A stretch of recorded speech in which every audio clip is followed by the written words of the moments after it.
The overall spending plan for the government in fiscal year 2010-2011 comes close to 1 trillion shillings, inclusive of domestic debt redemption of 62.5 billion and external debt repayment of 20.5 billion, with the overall deficit standing at 167.2 billion shillings. However, the Finance Minister Uhuru Kenyatta says, excluding the domestic debt rollover and external debt redemption of 61.4 billion shillings and 20.5 billion respectively, while at the same time reflecting external financing in a more acceptable international standard practice, total expenditure would amount to 916.99 billion shillings, giving rise to an overall fiscal deficit of 188 billion or 6.8% of GDP.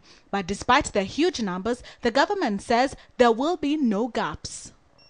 The government says even though existing tax rates were only increased upwards for beer, the budget provides for some streamlining to ensure more Kenyans who are able to pay taxes are brought into the tax net. A trillion is a figure that is within our reach, and we have also shown in the budget how we are going to raise it. So it is not like if there's a gap in the budget. We've managed to come up with a balanced budget at 1 trillion. And we've also shown that we want to emphasize more on development expenditure.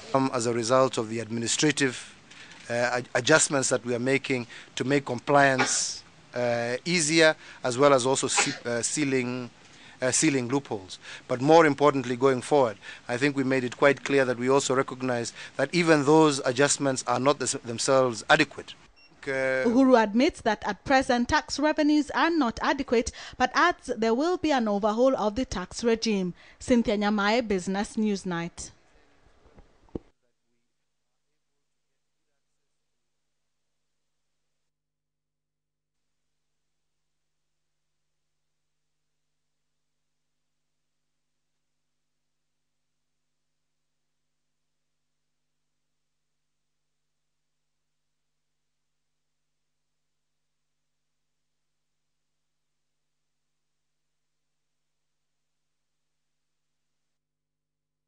Na kwa taarifa hiyo ya makamu wa rais wa Marekani Joe Biden, na hasa aliponukuu semi za Rais Barack Obama za hivi majuzi kuhusu katiba, ni wazi kwamba shinikizo lao kwa kupatikana kwa katiba mpya ni zito. Japo wanasisitiza kwamba wanataka Wakenya kufanya maamuzi yao kibinafsi ili kuendesha demokrasia yao na iwe thabiti. Isabella Kituri, KTN leo katika ikulu ya Nairobi.